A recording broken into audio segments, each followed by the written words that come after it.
What is going on, guys? It's the Mad Dragon. We are back doing another one of our Team of the Weeks. So we finished round 2 of the Six Nations, and what a tight-knit round that was. Every team exactly as we sort of predicted. Super tight, sort of one-score games. It was super good. I really enjoyed having a real tight weekend of rugby. It's been so much fun to watch. So we did one of these last week. We did a Team of the Week, basing it on players that impressed me throughout the games, which was met with sort of mixed reviews. It's the first video I've ever done on the channel where I've had comments actually be flagged because some people got super negative and super aggressive in the comments. So I thought I'd sort of address that super quickly. This is just a bit of fun. I think some people take this a little bit too seriously. I'm not working from official stats. I literally am just sort of making notes as I'm watching games. It's just people that impress me.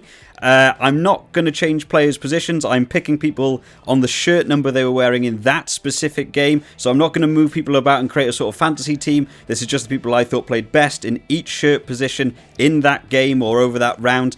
It's almost unbelievable that I would ever be able to pick the same 15 that any of you guys might have picked. So I always welcome people just to drop down in the comments who are your 15. If I leave someone out of your team who I didn't put in my team, or I put someone in my team that you wouldn't put in yours, that's absolutely fine. But just simply put it down in the comments who would have made your 15, and then that way we can sort of rate each other's teams. I thought it'd be a bit of a laugh. People seem to get real negative that some people were missed out. We've all got our own biases for different teams we support. We're all going to want different players in, so let's try and keep it a bit cheery, keep happy, and we'll get on with checking out who impressed me in the round 2 of the Six Nations 2021. So starting off with position 1, there are a couple of contenders for this. There's a couple of people in a few positions that almost anyone in every single team could have contended for, so that'll come down to your own preference. For me, there were 2 real contenders for this number 1 shirt, one being Bai, playing for France. I thought he had a great game, actually. He played very well. Few issues when it came to penalty times. In scrums, he really struggled to deal with Andrew Porter very well in that scrum, so there was a few negatives there, but overall quite a good game, quite a good attacking run. But I think my number 1 has to go to Wyn Jones again. I actually picked him last round as well. I thought he had a fantastic tackle rate. He's working really hard. He's really in form currently for that Wales team. Turnover numbers are pretty good for him, and he even got himself a try in that game. I thought he was really impressive, and he's keeping in good form, and good for Wales that he's going to be able to keep going. So my number 1 is going to go to Wyn Jones. Number 2 is one of those positions where I genuinely wonder if anyone from any team could have gone in.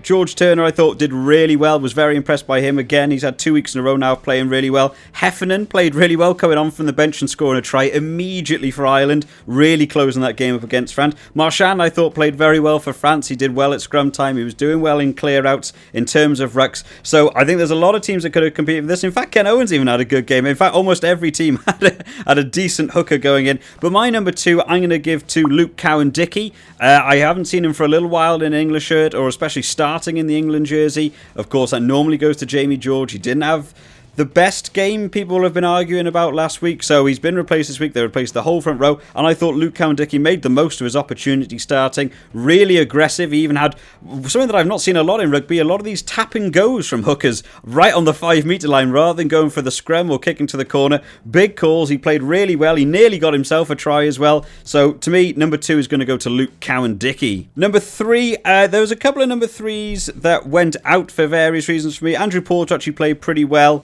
But for me, the standout number 3 had to be Kyle Sinclair. That is one of the best games I've seen Kyle Sinclair play in a while. It's a bit tough to call because, of course, they were playing Italy. So you have to toss up in your mind whether or not they played well because they were playing Italy and it allows you to play a little bit better, or whether they genuinely had a good game. But Kyle Sinclair, I think he knows he's fighting for that 3 position a little bit. Coming out from a ban, he wasn't the first choice. He's been the replacement now into this game. So I think he tried to show off a little bit. A lot more carrying with the ball, a lot more meters made, aggressive defence, actually really, really impressive. Not a lot of penalties coming from him, which is normally his downfall. His discipline can sometimes get to him, but one of the best games I've seen Kyle Sinclair play in a long, long time. So for me, he's my number 3. At number 4, last week I picked Tyg Byrne as my number 4, and I thought he was going to stay in great form for this week. A couple of people seem to think he had a really good game. That wasn't how it came across to me. I think he had a much worse game this week than he did last week. He gave away a good number of penalties, actually, like at least 3 or 4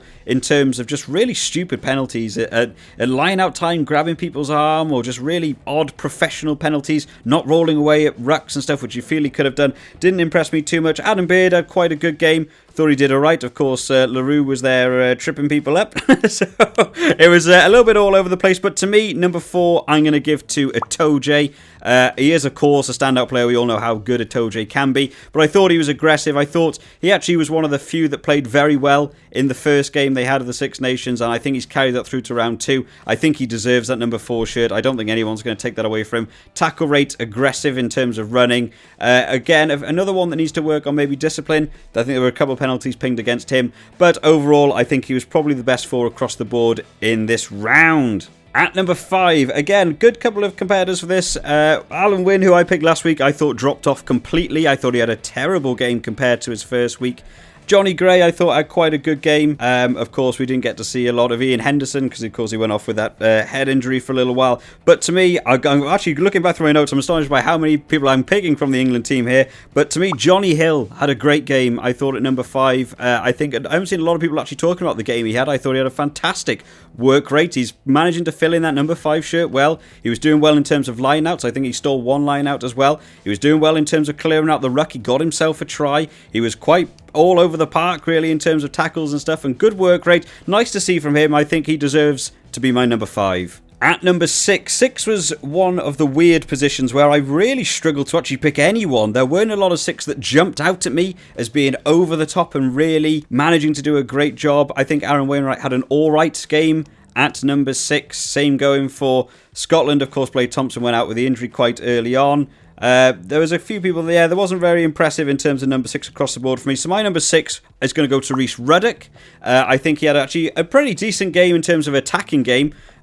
Always carrying the ball, doing a lot of well, almost sort of doing a bit of a shadow CJ Stander. Stood a little bit further back than you'd expect a number 6 to be, making some good running lines, taking a couple of men with him, was doing all right in terms of clear outs as well in the ruck. So to me, maybe not a complete standout number 6, but I think across the round, he to me was the best number 6. Number 7, normally such a competitive shirt. To me, Hamish Watson didn't have the best game. I think he was my number 7 last week. He certainly had an alright game, but it's not the best game I've seen from Hamish Watson. Tipuric had a good defensive game going on. Van der Fleer wasn't particularly standing out to me. My number 7 for this week has to go to Tom Curry. Tom Curry had a terrible game in the first round. I was really astonished. I talk very highly of Tom Curry in all honesty. I think he's a very good player when he's getting in the headspace. I think there was a big talk before that England game about whether people would be losing shirts if they didn't step up, and to me Tom Curry absolutely stepped up. He was engaged in so many tackles. Everyone that seemed to get tackled in that game, Tom Curry was the reason why. Got a couple of turnovers as well. Very aggressive, managing to stand in. He's really stepped up his game from last week. Again, it's against Italy. It's a bit of a different class to who you're playing. Of course, Scotland played very well against them, but to me, Tom Curry really stepped up and to me deserves that number 7 shirt. Number 8 was pretty much competence across the board. A lot of number 8s could have come up. I think this would come down to your own personal preference for different reasons on who you think. I did think a lot of people at the number 8 shirt played very well. None of them, again, not to be a massive standout number 8, but everyone played very competently and did exactly what they needed to do in that number 8 shirt. But to me, my number 8 is going to be Gregory Aldrit.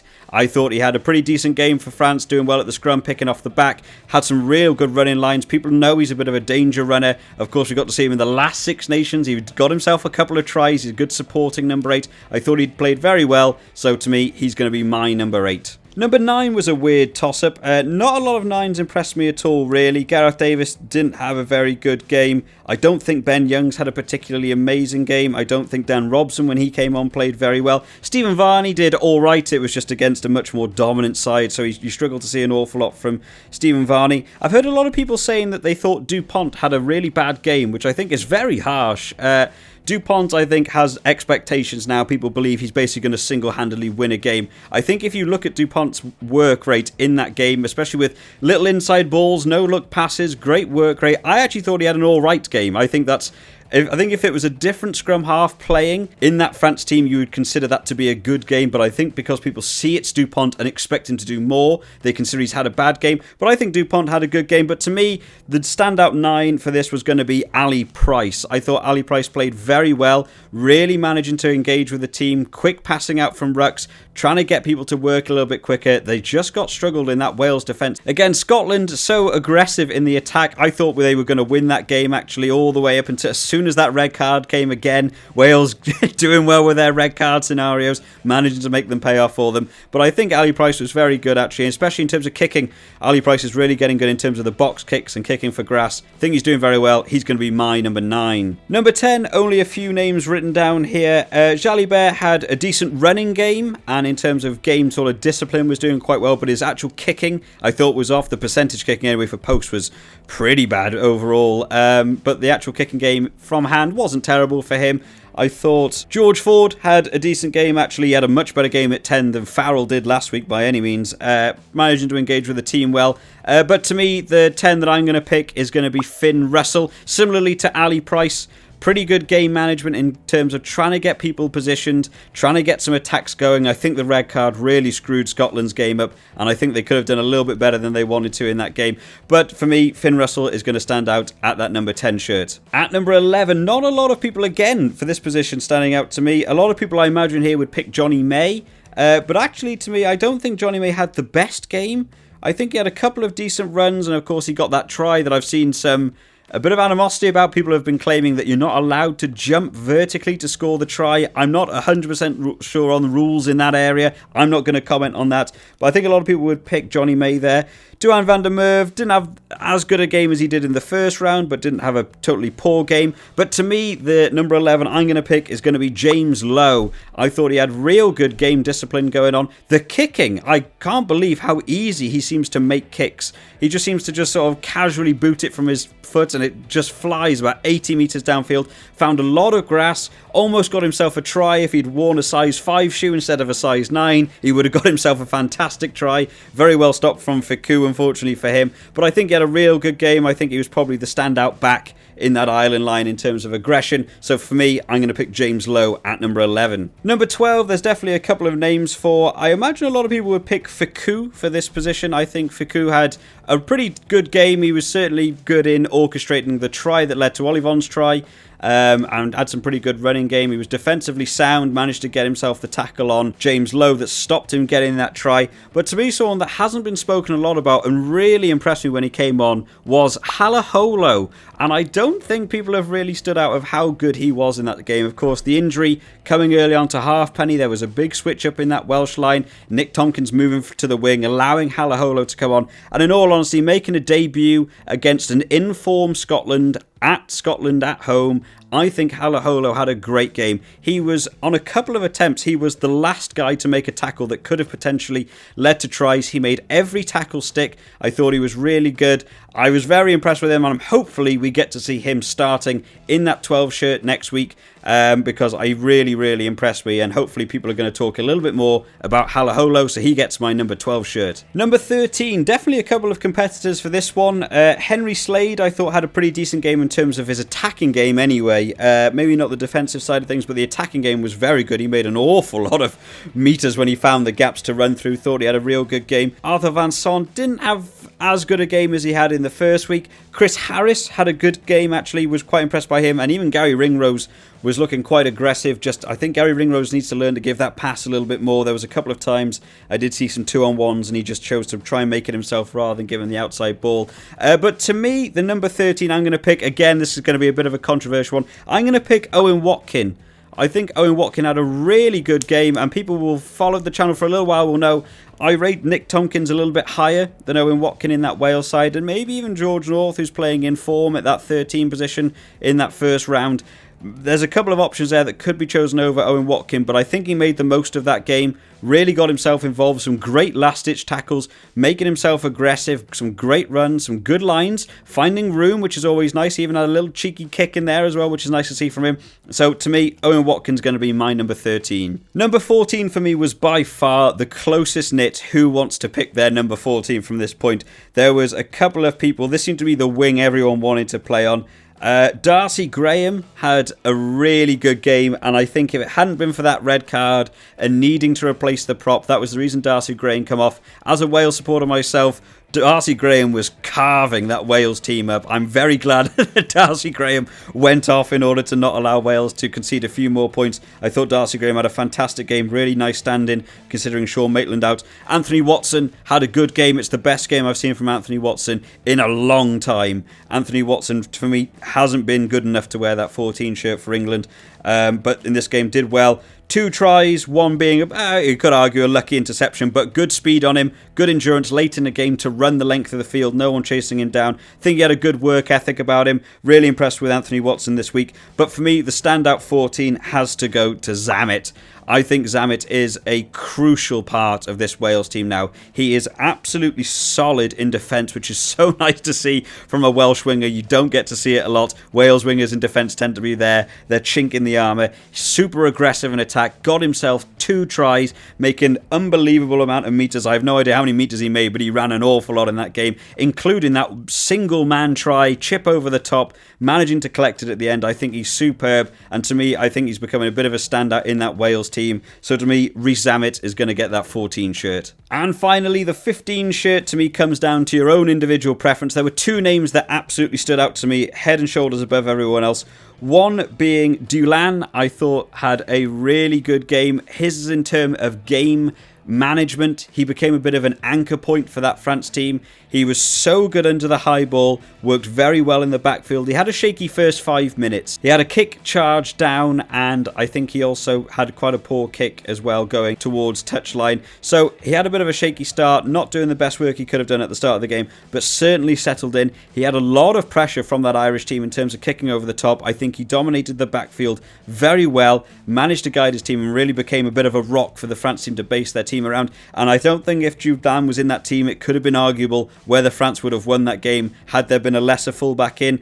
And then my other option is Stuart Hogg again, which, as people will know, I'm not the biggest advocate for Stuart Hogg. I think he's a bit of an overrated player, but in these last 2 weeks, he's really impressed me. This is the best form I've seen Stuart Hogg play in a long, long time. You could argue the first try he got was a little lucky, with Halfpenny not managing to collect that ball, which normally, obviously, he would have done. The ball was a little slippery, got away, but the second try, I think, was superb work, and Hogg managed to finish it off. I think he had a good running game. Overall, the counter-attack is very aggressive. I think he's very in form for Stuart Hogg at the minute. So this will come down to more who you guys think in your own team has been more impressive. Do you go for game management or just sheer attacking ability? I'm going to pitch Stuart Hogg for a second week in the row. Normally you won't see Stuart Hogg in my team of the week, but he's been very, very good recently, and I think that attacking game he had against Wales was one of the reasons that Scotland managed to hold it so close. Even with the red card, I think he was quite instrumental in keeping Wales within that 1 score limit. So for me, Stuart Hogg's going to have my 15 shirt. And that's my team of the round, guys. That's round 2 of the 6 nations over. There's a few players in here that quite surprised me, actually. When I was going back through and making this list,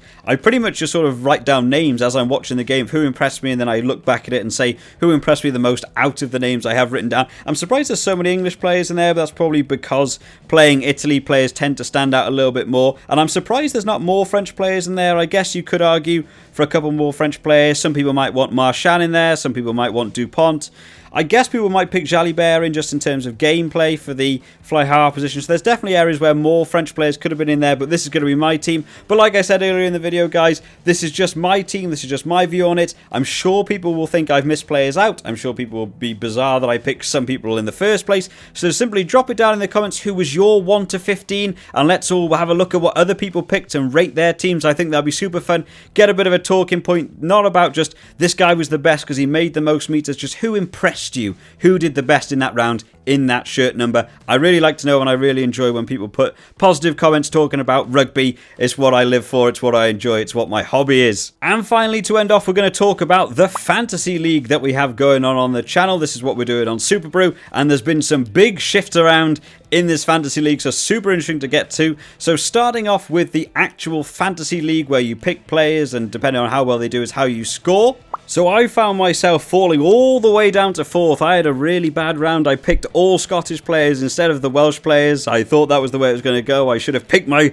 Welsh players, but so far, me not picking Wales players has mean they won in real life, so I might keep it up. But well done to Roger of Wales moving to the top. Dan Can't Ruck going in at 0.5 ahead of Bowie. So that 1, 2, and 3 is really close still. There was a couple of people that scored really well and really moved up the board. Bowie being one, and Sam Booker I did see really went up. Fantastic rounds from you two, really climbing that board. So that 1 to 3 still competitive. I like to think I'm still in with a chance. I might need some really good picks. I might need my Scottish players to pick up against France next week. That could be a bit of a contentious one, whether or not they're going to be able to do that in the next game. But hopefully they will do. And then, of course, we'll check out the predictor.